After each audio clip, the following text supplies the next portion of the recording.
Hi guys, welcome back to Guruji Uttarakhandi and Vedanshi learning classes में आपका स्वागत है। तो गाइस, अगर आप यूके ट्रिपल एससी की प्रिपरेशन कर रहे हैं तो उसमें एक आपका रीजनिंग का पोर्शन रहता है जो कि आपका भले ही रहता है कम मार्क्स का है, लेकिन बहुत इंपॉर्टेंट पोर्शन है। अगर आप इसमें अच्छे हैं तो आप अच्छा स्कोर यहाँ पे कर सकते हैं, क्योंकि आप नोटिस करते होंगे कि रीजनिंग में थोड़ी सी आपको मेहनत करनी है, और अगर आपके कॉन्सेप्ट क्लियर है तो ये चीज़ें बहुत आसानी से हो जाती हैं। और रीजनिंग के क्वेश्चन जनरली हर स्टूडेंट कर सकता है, लेकिन आपको टाइम बचाने के लिए थोड़ा सा कुछ ट्रिक्स पता होनी चाहिए।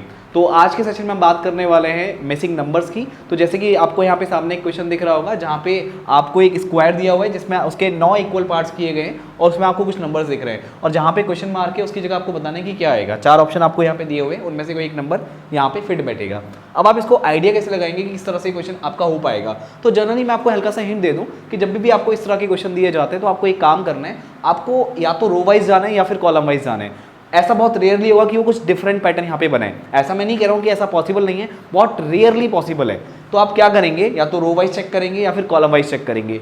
तो यहाँ पे आपको बीच में आपको क्वेश्चन मार्क दिख रहा है, तो इसका मतलब ये है या तो आप कोशिश करें कि 56 और 78 का यूज़ करके 65 कैसे बना होगा, 44 और 48 को यूज़ करके 14 कैसे बना होगा। अगर आप ये यहाँ पे पहचान लेते हैं तो आप बता सकते हैं कि 12 और 30 का यूज़ करके यहाँ पे क्वेश्चन मार्क की जगह क्या आएगा। या फिर आप कॉलम वाइज जाके चेक कर सकते हैं कि 56 और 44 को मतलब किस तरह इन्होंने यहाँ पे इसका यूज़ किया जिससे 12 बनाओ, और 65 14 को कैसे यूज़ करके आपका यहाँ पे निकलने वाला है जो आपका पैटर्न बन रहा होगा, जो भी आप यहाँ पे ढूंढेंगे। यानी 78 और 48 को भी आपको चेक करना होगा कि किस तरह यहाँ पे 30 है। तो ये दो तरीके से आप यहाँ पे चेक कर सकते हो।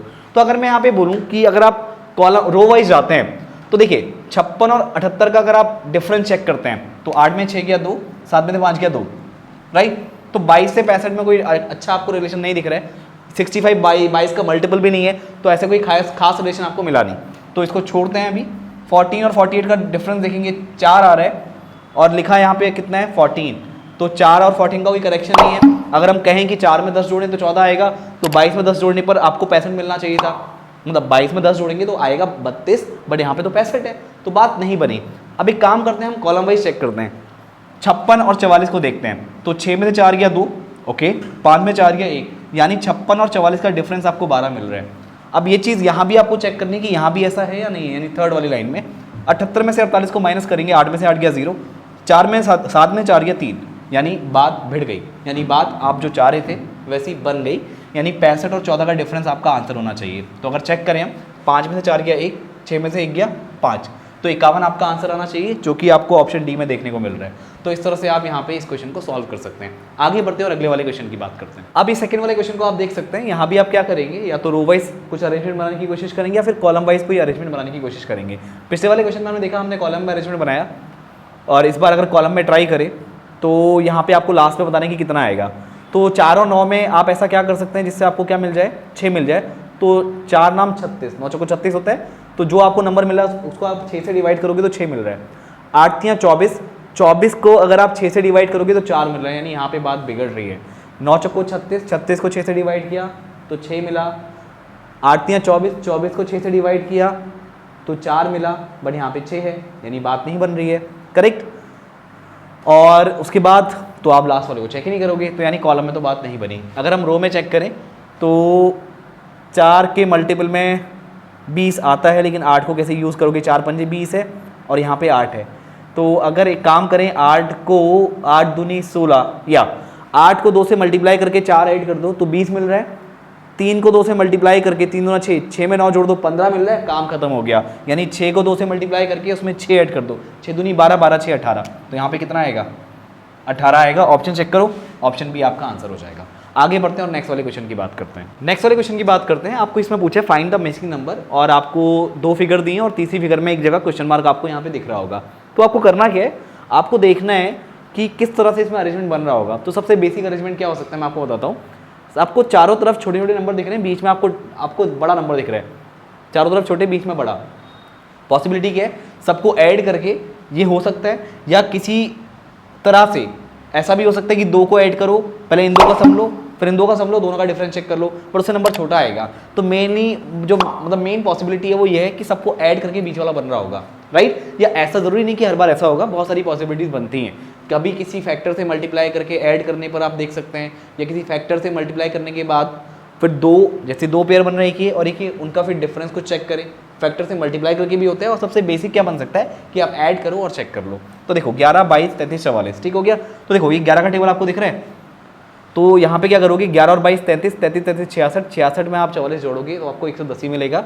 अब ये तो यहाँ फिट बैठ रहा है, तो बहुत सारा चांस, मतलब बहुत ज़्यादा चांसेस भी हैं कि आपका ये 112 भी इसी को ऐड करके आए, बट कभी कभी ऐसा होता भी नहीं है, तो इसलिए आप चेक जरूर कर लो। ऐसा नहीं कि डायरेक्टली आपने इसको किया और नीचे वाले पे आप टूट पड़े, ऐसा मत कीजिएगा।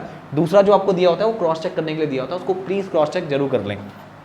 अब देखो 16 और 24 कितना हो गया, 16 और 24 यानी 6 4 10, 2 1 3 4, 40 हो गया। 40 40 80, 80 में 32 जोड़ेंगे यानी 8 3 11, 110 वो, और 2 जोड़ेंगे तो 112 बीच वाला मिल रहा है, यानी डेफिनेटली आपका 114 सबको जोड़ के आया होगा। आपको क्या करना है, आपको एक क्वेश्चन मार्क वाली जगह लगानी है, नहीं सबको जोड़ के 114 है। अगर इसकी जगह आप x मानते हो तो क्या करो आप यहाँ पे x + 12 + 23 + 34 बराबर 114, यानी इसको जोड़ लो। 23 और 12 कितना बनेगा आपका, 23 2 25, 25 10 35, 35 और 34 आपको जोड़ना है। 35 25 70 होता है, 70 में से एक कम कर लो तो आपका 69 हो जाएगा। तो यानी 114 में से 69 को माइनस करोगे तो आपका कितना बनेगा, क्वेश्चन मार्क वाली वैल्यू मिल जाएगी, राइट। तो एक काम करते हैं, एक यहाँ बढ़ाते हैं और एक कहाँ बढ़ा लेते हैं, 69 में बढ़ा देते हैं, तो 115 ही हो जाएगा और वहाँ हो जाएगा 70। 115 में से 70 आप बहुत इजीली माइनस कर सकते हैं और ज़्यादा कुछ डिफरेंस नहीं है। मैंने यहाँ 114 में एक बढ़ाया और 69 में एक बढ़ाया, बात एक ही है, डिफरेंस आपको सेम ही मिलेगा। तो 115 में से आपको 70 माइनस करना है, तो कितना मिलेगा आपको, 30 तो 100 में से बचा और 15 यहाँ पे बचा, तो 30 और 15 कितना हो गया आपका, 45 हो गया, राइट। तो ये क्वेश्चन मार्क वाली जगह पे क्या आना चाहिए, 45 आना चाहिए। तो मतलब आप देख सकते हैं कि अगर आपका थोड़ा कैलकुलेशन अच्छा है, आप ओरली कैलकुलेट कर सकते हैं, तो आपको यहाँ पे पेन चलाने की भी यहाँ पे जरूरत नहीं है। तो क्या मिला आपको यहाँ आंसर, यहाँ पे 45 मिला। आप चेक करो ये ऑप्शन में है या नहीं है, जी हाँ ये ऑप्शन सी में आपको देखने को मिल रहा है। तो इस तरह से आप ऐसे क्वेश्चन यहाँ पे सॉल्व कर सकते हैं। आगे बढ़ते हैं और नेक्स्ट वाले क्वेश्चन की बात करते हैं। नेक्स्ट वाले क्वेश्चन की बात करते हैं guys, find the missing number. इसमें आपको मिसिंग नंबर निकालना है और आपको 3 अरेंजमेंट दिए हुए हैं, जिसमें तीसरे वाले में आपको आंसर दे रहे हैं और 2 अरेंजमेंट से आपको कंफर्म करना है कि जो आप लॉजिक लगा रहे हो वो बिल्कुल सही है या फिर नहीं है। तो देखो पहले वाले को देखो, 254 ऊपर, नीचे 212 और बीच में 584। अब आपको लग रहा होगा कि इतना बड़ा नंबर आया है, कुछ मल्टीप्लाई ज़्यादा किया होगा या कुछ और ज़्यादा सोचा होगा, तो ऐसा तो मत ही सोचना, क्योंकि इस टाइप के क्वेश्चन बहुत ज़्यादा ईजी होते हैं। तो जब भी आपको क्वेश्चन थोड़ा सा डिफरेंट लगे तो एक बार थोड़ा साइकोलॉजी को चेंज करना, हो सकता है क्वेश्चन बहुत ज़्यादा आसान हो, ऐसा बहुत ज़्यादा चांसेस होते हैं। तो देखिए अगर आपको इस क्वेश्चन को सॉल्व करना है तो कुछ अलग तरीके से सोचते हैं। देखो 4 को अगर 2 से मल्टीप्लाई करें 8 आएगा, 8 लेकिन बीचों बीच दिख रहा है। अब मैं जो कर रहा हूँ वो सही हो भी सकता है, नहीं भी हो सकता है, ये आपको लॉजिक ढूंढना होता है। 5 को 1 से मल्टीप्लाई करोगे 5 आएगा लेकिन वो साइड में दिख रहा है। 2 को 2 से मल्टीप्लाई करोगे 4 आएगा लेकिन वो इस साइड दिख रहा है। तो थोड़ा पैटर्न पकड़ने की कोशिश करो, क्या पता ये सही हो, लेकिन थोड़ा सा अरेंज में आपको करना है। कैसा अरेंज करना है बताता हूँ। 4 दूना 8 बीचों बीच में, इसमें चेक करो 3 3 9 बीचों बीच में, बात बन रही है, करेक्ट। 5 एकम 5 वो बिल्कुल साइड में है, 3 दूना 6 बिल्कुल साइड में है। अब बचा 2 दूनी 4 वो इस साइड है, तो 2 दूनी 4 इस साइड है, बात बन रही है, करेक्ट। अब इसमें देखते हैं 7 एकम 7, 7 एकम 7 बीचों बीच में आना चाहिए, करेक्ट। बीचों बीच में किसी में 7 दिख रहा है, बस काम खत्म, ऑप्शन ए आपका आंसर है, क्योंकि पैटर्न आप पकड़ चुके हो, ठीक है। लेकिन कंफर्म करने के लिए पूरा आंसर चेक कर लेते हैं। 4 दूनी 8 बीच में मिला, 3 3 9 बीच में मिला, राइट। इस तरह आपका 7 एकम 7 बीच में आएगा। दूसरा 5 एकम 5 साइड में, 3 दूना 6 साइड में, तो ऐसे आपका 6 एकम 6 साइड में आना चाहिए, तो ये 6 भी मिल गया। अब बचा क्या आपका 4 दूनी 8, तो यहाँ पे आएगा, खत्म। तो इस तरह से आप अपना आंसर यहाँ पे देख सकते हो, ऑप्शन ए ही आपको यहाँ पे मिल रहा है। तो इस तरह के बहुत सारे क्वेश्चन यहाँ पे पॉसिबल है जहाँ पे मिसिंग नंबर पे क्वेश्चन बन सकता है, और एक आसान सा टॉपिक है बट पैटर्न बहुत डिफरेंट होते हैं। तो अगर आपका थोड़ा सा कमांड होगा, थोड़ा कैलकुलेशन आपकी अच्छी होगी, तो ये चीज़ें बहुत आसानी से हो जाती हैं। बट अगर आपकी प्रैक्टिस नहीं होती है तो ये क्वेश्चन जो आसानी से आपका सेकेंडों का है वही आपका वहाँ पे मिनटों पेपरों में खा जाता है। और पेपरों में क्या होता है, जब आपको बहुत सारा टाइम चाहिए होता है कुछ अलग सब्जेक्ट्स के लिए, बट आप पूरा टाइम अगर रीजनिंग में निकाल दोगे, क्योंकि रीजनिंग लोगों को लगता है कि बहुत आसान सी होती है, और कोई गलत बात नहीं, रीजनिंग आसानी होती है। बट ध्यान दीजिएगा, अगर आपने यहाँ पे स्मार्ट वर्क नहीं किया तो आपका यहाँ पे टाइम ज़्यादा लग सकता है। तो इसीलिए आपको क्या करनी होगी, इन क्वेश्चन की थोड़ी प्रैक्टिस यहाँ पे करनी होगी। तो अगर आपने अभी तक ऐप डाउनलोड नहीं किया है तो यहाँ पे विदाशी लर्निंग ऐप को डाउनलोड कर लें गूगल प्ले स्टोर से। वहाँ पे आपको और भी डेमो वीडियोस मिलेंगे, और भी टीचर्स के आप यहाँ पे डेमो वीडियोस देख सकते हैं। तो गाइस मैं मिलता हूँ आपसे नेक्स्ट वीडियो में। आज के इस वीडियो में इतना ही, थैंक यू।